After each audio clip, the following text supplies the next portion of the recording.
kelompok 3 kelas B Kesmas akan menjelaskan materi tentang praktikum biomedik 1. Jadi, kami akan menjelaskan tentang antropometri. Antropometri gizi berhubungan dengan berbagai macam pengukuran dimensi tubuh dan komposisi tubuh dari berbagai tingkat umur dan tingkat gizi. Antropometri sangat umum digunakan untuk mengukur status gizi dari berbagai ketidakseimbangan antara asupan protein dan energi. Gangguan biasanya terlihat dari pola pertumbuhan fisik dan proporsi jaringan tubuh seperti lemak, otot, dan jumlah air dalam tubuh. Berbagai jenis ukuran tubuh dalam antropometri antara lain berat badan, tinggi badan, lingkar lengan atas, lingkar pinggang, lingkar panggul, dan tebal lemak di bawah kulit. Antropometri sebagai indikator status gizi dapat dilakukan dengan mengukur beberapa parameter.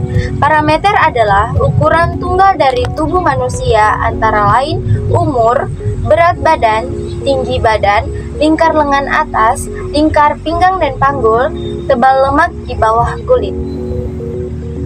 Adapun alat yang digunakan, yang pertama timbangan seka atau mengukur berat badan, 2 mikrotois atau mengukur tinggi badan, ketiga alat ukur tinggi lutut, keempat pita lila, kelima pita lingkar pinggang, keenam skin fold caliper, ketujuh air mineral 2 kali 1500 ml yang masih tersegel untuk membantu kalibrasi.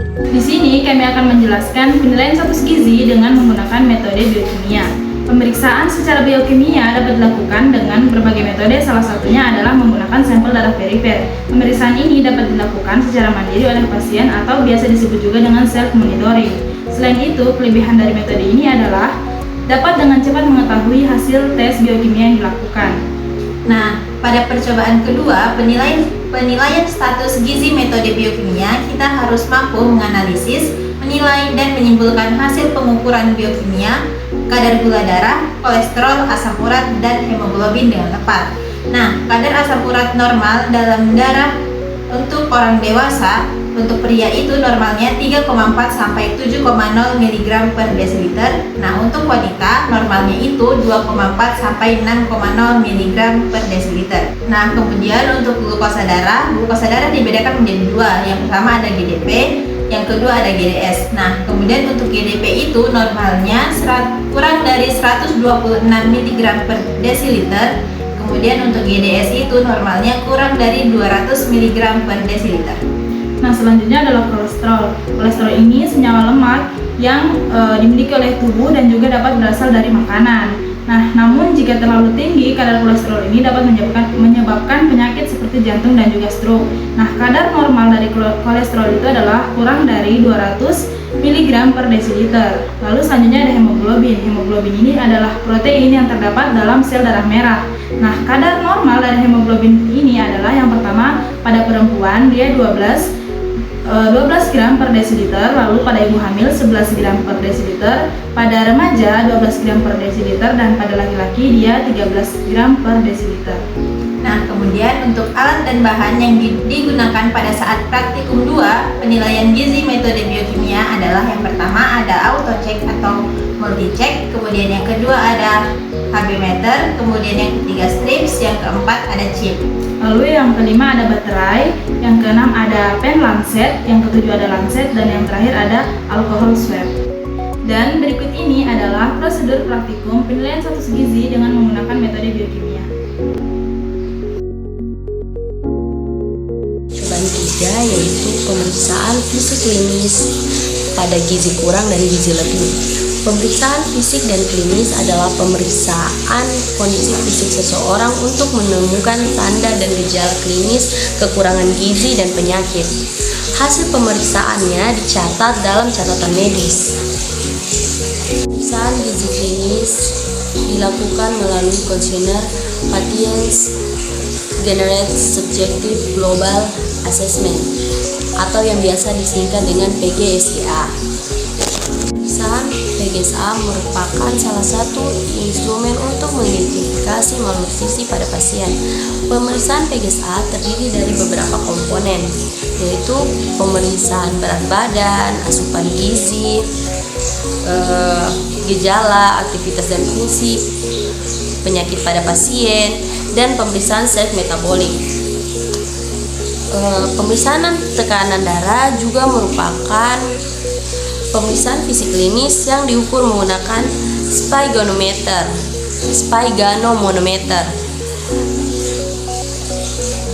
Kemudian kondisi fisik lainnya meliputi kekuatan daya tahan, daya otot, kecepatan daya lentur, kelincahan, koordinasi, keseimbangan, ketepatan, dan reaksi. Selanjutnya kami akan menjelaskan materi tentang yang pertama ada penilaian fisik klinis pada defisiensi zat besi. Anemia defisiensi besi adalah berkurangnya produksi sel darah merah akibat rendahnya simpanan zat besi dalam tubuh. Anemia defisiensi besi dapat disebabkan oleh asupan zat besi yang tidak memadai, penurunan penyerapan zat besi, peningkatan kebutuhan zat besi, dan peningkatan kehilangan zat besi. Yang kedua ada anemia zat besi pada remaja dan ibu hamil. Nah, anemia defisiensi zat besi pada remaja dan ibu hamil disebabkan oleh kekurangan zat besi yang dibutuhkan oleh produksi hemoglobin. Nah, gejalanya meliputi kelelahan, kepucatan, dan sesak napas. Nah, yang ketiga itu ada bahaya anemia zat besi pada remaja, ibu hamil, dan juga janin. Pada remaja, anemia dapat menyebabkan berbagai dampak seperti penurunan imunitas, gangguan konsentrasi, penurunan prestasi belajar. Anemia pada ibu hamil itu sendiri, yakni keguguran, pendarahan selama kehamilan, persalinan prematur, gangguan janin, gangguan persalinan, dan masa nifas. Nah, baik yang keempat ada pencegahan anemia zat besi, nilai normal kadar Hb pada ibu hamil dan remaja, serta ambang batas perbedaan Hb pada remaja dan ibu hamil hingga dikatakan anemia. Nah, untuk mencegah anemia akibat kekurangan zat besi pada remaja dan ibu hamil yaitu mengkonsumsi makanan yang kaya akan zat besi, mengkonsumsi tablet tambah darah, menghindari mengkonsumsi teh, kopi, atau susu secara bersamaan dengan saat makan atau segera setelah makan, karena dapat menghambat penyerapan zat besi. Kadar hemoglobin normal pada ibu hamil adalah di atas 11 gram, sedangkan pada remaja putri adalah di atas 12 gram. Jadi dikatakan anemia jika Hb-nya di bawah ambang batas tersebut. Nah, yang kelima ada kepucatan konjungtiva. Kepucatan konjungtiva adalah lapisan tipis yang melapisi bagian depan bola mata dan bagian dalam kelopak mata. Kondisi ini dapat menyebabkan mata merah, perasaan seperti ada benda asing di mata, dan sering disertai dengan gatal atau nyeri. Penyebab kepucatan konjungtiva dapat bervariasi, termasuk infeksi virus, bakteri, alergi, atau iritasi dari bahan kimia atau debu. Nah, kemudian ada koilonychia atau spondylitis adalah kondisi di mana kuku memiliki bentuk cekung mirip sendok. Penyebab paling umum adalah anemia defisiensi besi, tetapi juga bisa terkait dengan trauma, paparan bahan kimia, atau kondisi genetik. Gejala mencakup kuku yang tipis dan rapuh, serta kemungkinan adanya gejala anemia seperti kelelahan dan kulit pucat.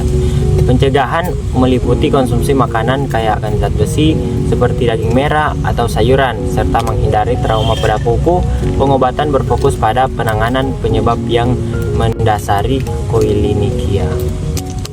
Nah, selanjutnya ada glossitis, merupakan inflasi lidah ditandai dengan perubahan warna, tekstur, dan pembekakan. Penyebab utama antara lain defisiensi nutrisi, terutama besi dan vitamin B12, penyakit infeksi, virus, bakteri atau jamur, dan iritan seperti rokok atau makanan pedas. Gejalanya dapat mencakup rasa sakit, permukaan licin atau kilap, dan kesulitan menelan atau berbicara. Perawatan difokuskan pada pengobatan penyebab dasar seperti perubahan diet atau obat-obatan untuk infeksi. Merawat gigi dengan baik dan menghindari iritan dapat membantu mencegah glossitis. Nah, kemudian ada stomatitis angular atau angular sklititis, adalah peradangan pada sudut mulut yang sering disebabkan oleh infeksi jamur, biasanya disebabkan oleh jamur Candida. Nah, dan bakteri Staphylococcus. Kondisi ini dapat terjadi akibat penumpukan saliva yang menyebabkan kulit di sudut mulut menjadi kering dan retak. Nah, gejala ini meliputi kemerahan, nyeri, dan kemungkinan adanya kerak di sudut mulut. Nah, penyebab lain itu termasuk defisiensi nutrisi seperti vitamin B dan zat besi, dermatitis kontak, serta kondisi medis seperti diabetes dan HIV/AIDS. Pencegahan meliputi menjaga kebersihan mulut, menghindari kebiasaan menjilat bibir, dan memastikan asupan nutrisi yang cukup. Pengobatan biasanya melibatkan penggunaan krim antifungal atau antibakteri sesuai dengan penyebabnya. Nah, yang terakhir itu adalah mouth ulcer. Luka mulut juga dikenal sebagai sariawan adalah lesi menyakit yang terjadi di dalam mulut.